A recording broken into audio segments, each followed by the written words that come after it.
What's up, guys? I hope you're all doing well. It's time for a very rare movie review. When you think of Disney Channel original movies, what movies come to mind? Maybe High School Musical, Camp Rock, perhaps Camp Rock 2, The Final Jam? Well, a movie that probably doesn't come to mind is Dadnapped, a 2009 release Disney Channel movie starring most of the cast of Hannah Montana and David Henry from Wizards of Waverly Place. Also, Mr. Mosby is in here. Honestly, this movie has an insane cast, and I remember really liking it as a kid. But on second watch as an adult, I'll be honest, it's not very good. So without further ado, let's review Dadnapped. So the movie opens the way literally every Disney Channel original movie opens, with an original song and our main character, Melissa, doing some foreshadowing.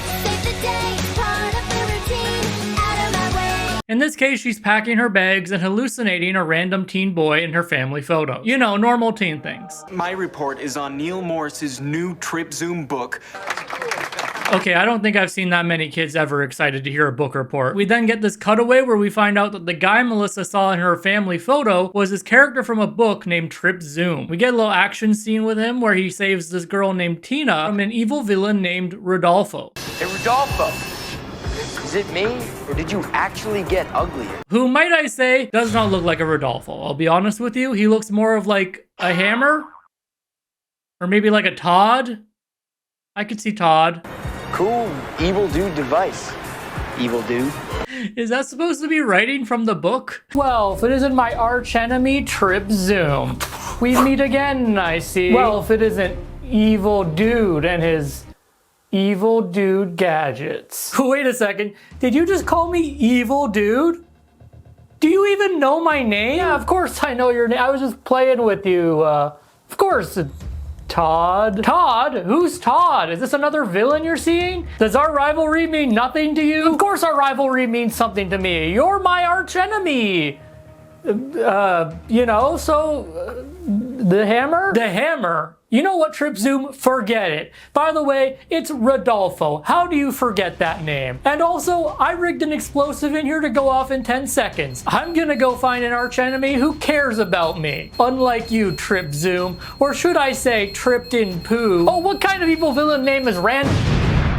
So anyway, Trip Zoom and Tina foil Rodolfo's plans of grinding Tina. That didn't come out right, but I also have no idea what his plan was here. Was he just gonna hold up a grinder to her and stare at her? Like what was... Anyway, they then escape on dirt bikes because this is a series of books that were clearly written for 10-year-olds. And let's be real, escaping on a dirt bike is pretty rad. Anyway, it's revealed that the writer of this book series is Neil Morris, Melissa's father, and everyone is obsessed with his writing. Trip rules!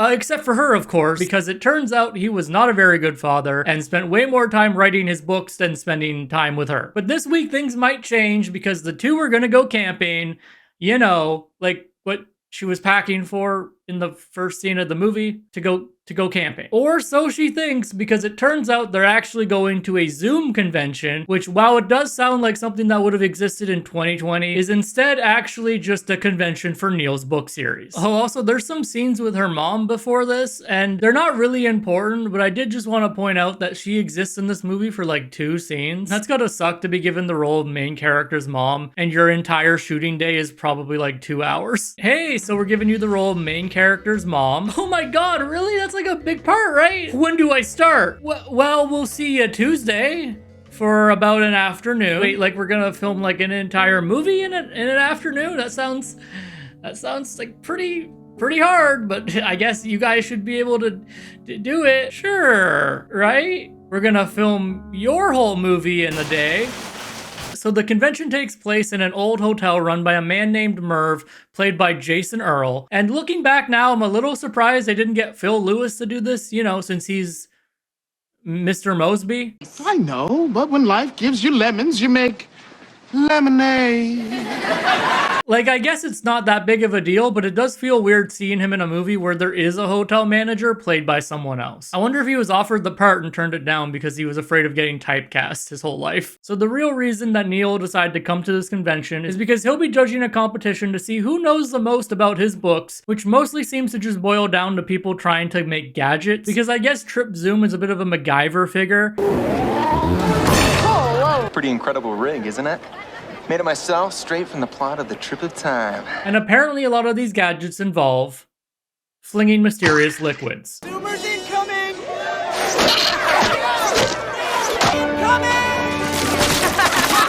So while trying to check in, Neil gets staked out by these three nefarious teens, who we find out are scheming up a plan to win the competition. Eyes on the prize, Sheldon.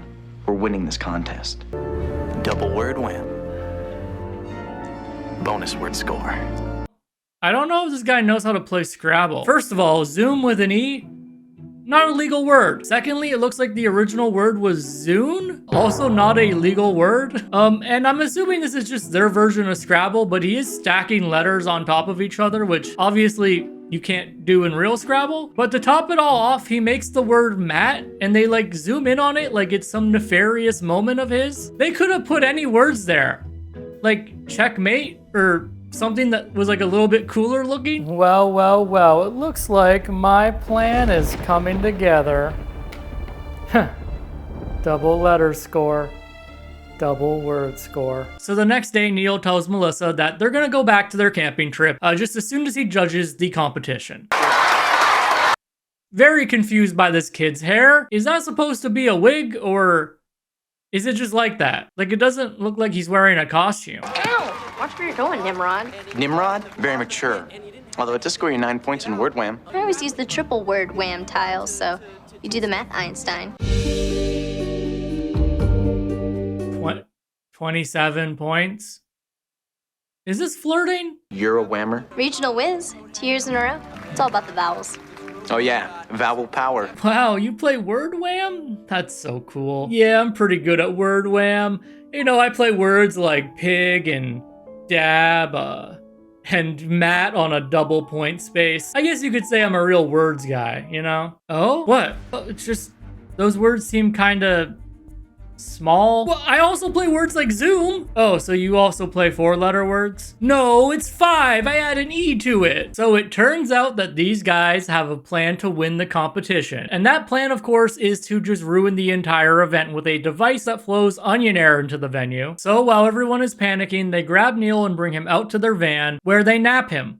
They dadnap him. You know, like the title of the movie. And because, of course, they want to win the competition, everything they've used to pull this off was written about in the Trip Zoom book, which makes Neil, like, weirdly impressed. Oh, a 16-gallon dust bag, the juice extractor. I gotta meet the fans who put this baby together. Despite the fact that he's being kidnapped by 3 teens. Wow, guys, ow, you're beating me up just out like they did in book number 2, the Trip Zoom. You're stealing money from my wallet, just like in book number 5. Wow, guys, I must say this is impressive, dropping me into a live volcano just like in book number 6. Cool! Now would probably be a good time to introduce our other 2 main characters of the movie, Skunk and Maurice. They are also trying to find Neil, and at this point, that's about all the context we get on them. So the guys drive Neil around doing typical things you would do after abducting someone, like donuts in a parking lot and going to a car wash for some reason. They kind of just do a bunch of random things while Skunk and Maurice and Melissa and Merv all try to follow them. Also, this whole time, I have not mentioned it, but Melissa has been having conversations with Trip Zoom.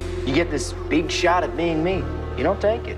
I would hate to be you. In fact, I hate you. He's sort of like her inner monologue, egging her on the entire movie, but they film it in a way where it seems like she's actively talking to him, like, out loud. And I can't help but wonder, do people see this? Like, are there other kids at the event watching her being like, well, at least I'm not that obsessed with the book. So eventually the guys end up at a library because Neil pointed out that they have library books overdue. And they finally agree to let him go, only if If you show us the book splat trip trap, then we'll let you go.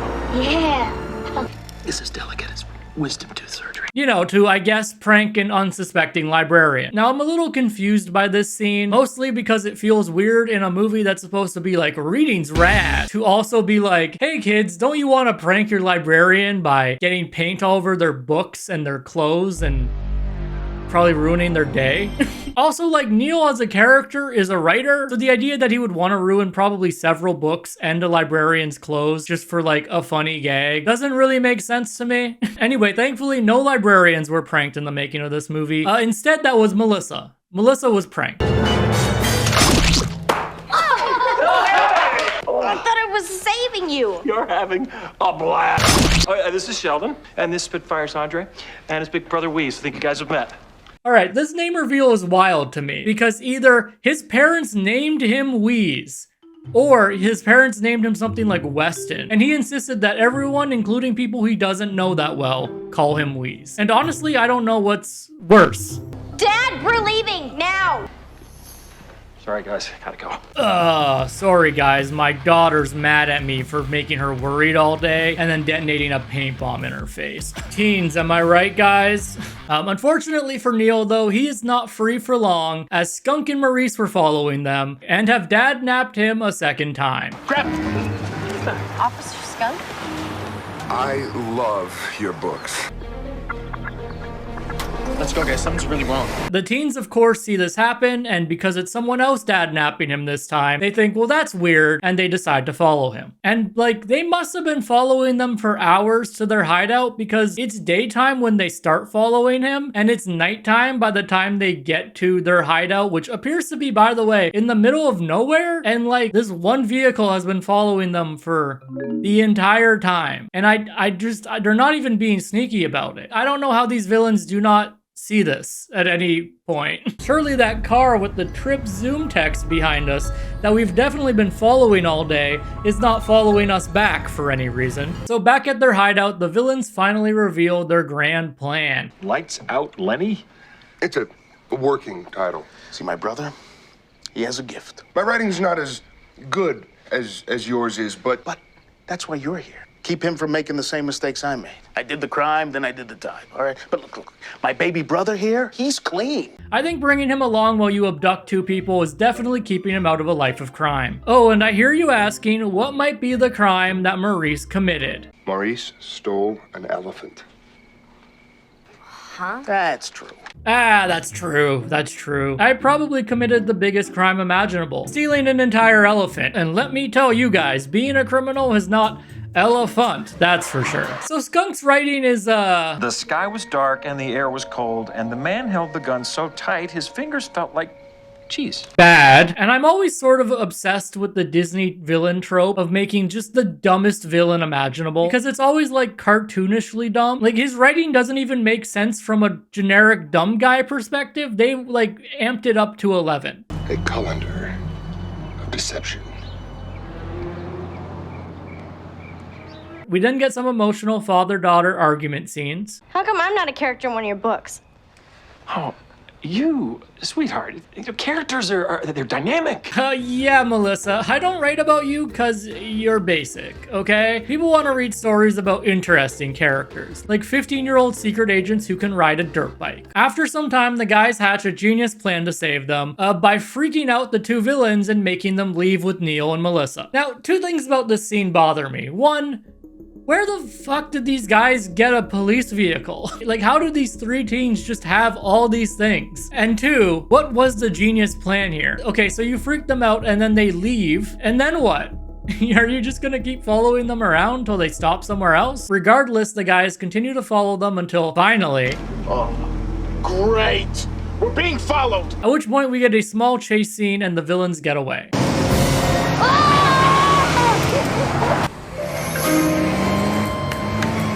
Thankfully, though, they do need to stop for gas, which gives Melissa time to go to a bathroom and formulate a plan. This, of course, involves her talking to Trip Zoom again, which I have to say I do find funny how, like, sometimes the camera angle will, like, cut to a point where you just can't see Trip. You know, just to remind us that this is not normal. I'm in your head because you keep me there.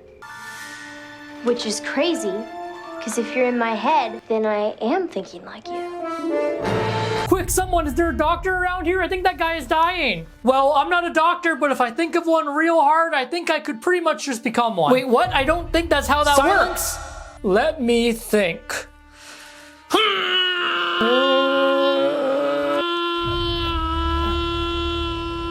Okay, now it's time to just open up that little brain.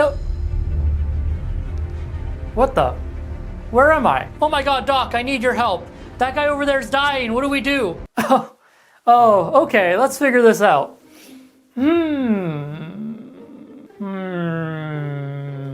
This looks like something that you could probably just sleep off. I think they'll be fine tomorrow. Never mind, they're dead. So, there's your answer. Bye. Phew, that's why you're the best, Doc. I think he's dead.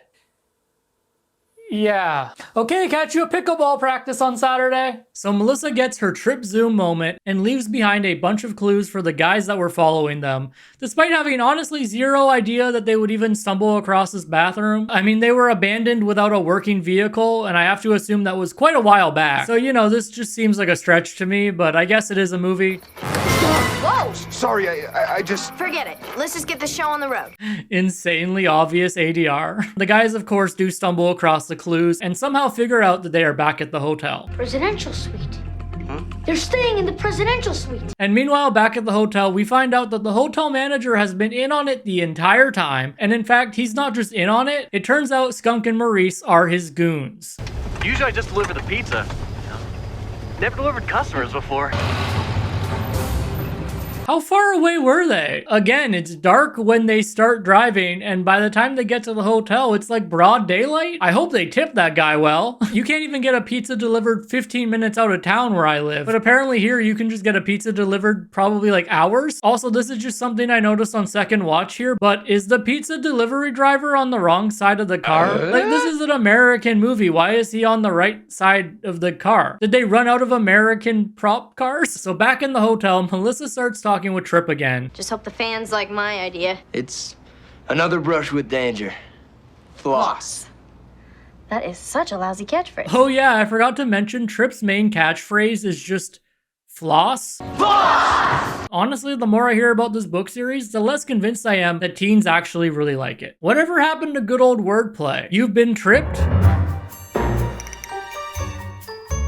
So apparently Melissa's plan is just to send out a signal to the people outside that they're in trouble. But not before the guys storm the conference room to announce that Neil needs everyone's help. Okay, got some good news and some bad news, and they both lead to the same place. Neil's in trouble, and we're gonna save him. And in classic Disney Channel fashion, everyone just complies with this demand despite having no real reason to do so. And within like seconds, there's an entire army of children outside with like water guns full of mysterious liquids ready to pounce, which is like kind of funny in general, but also like these villains could have guns, right? Like theoretically, I don't know if water guns full of weird liquids are gonna beat like a bullet, but you know, it is a Disney Channel movie, so I guess they just don't have guns. That's not a concern in this world. Also, why is this kid in a shopping cart? What are they gonna do with him? Like, use him as a battering ram? So back in the hotel room, we find out that Trip Zoom was actually based on Melissa. When you were born, so was Trip Zoom. Which is like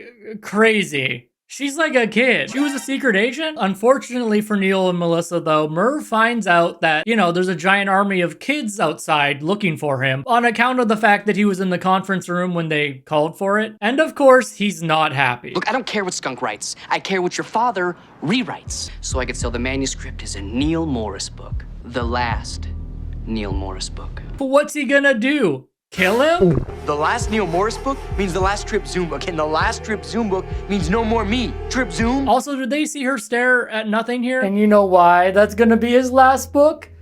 Because I'm gonna kill... What are you doing? Hello? I'm over here. I'm trying to do a villain monologue. Okay, all I'm asking for is like a little bit of respect, that you listen to my monologue and pay attention, because I'm literally going to kill— Shut up, dude! Okay, I'm fine, I'll shut up. I don't want to do this stupid villain job anyway. I'm out of here. Fuck, can't even scare a teenager anymore. Having your father start with Skunk's verbal drool was just a way to get you fools to do the dirty work. Talk about your dumb thug character. They're called goons, man. Put some damn respect on it. So Melissa gets locked in the bathroom and has to come up with a signal to let everyone know where she is. And for some reason, there's just an open window here, and she still decides to make like a big banner, despite the fact that she could pretty easily just stick out her head and yell, because there's an entire army of children literally surrounding the building. So all the kids see the signal and they start blasting. Boss!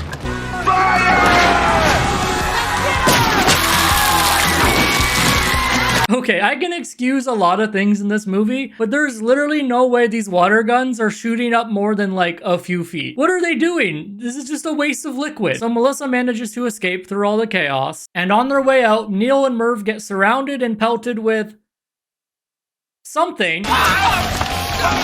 Merv then tries to run away before getting tripped and landing face first in everyone's favorite classic roadside pile of coleslaw? I don't know what that's supposed to be. There's a lot of weird food in this movie. Guess you could say he just got tripped. Yeah! And that pretty much ends the movie Dadnapped. And yeah, I guess you could say Dadnapped is right. I wanted to take a nap during this movie. It's funny, I remember really liking it as a kid, but I don't know what it is as an adult. Like, the story has a lot of plot holes in it, and honestly, it just wasn't as fun as I remember it being. That being said, if you watched it as a kid, or even if this is your first time hearing about it, let me know what you thought about it down below. Before you go, YouTube thinks you'll like this video right here, and of course, if you haven't already subscribed, do consider doing so and leaving a like on the video. It means a lot to me, and I will catch you guys all in the next video. Bye!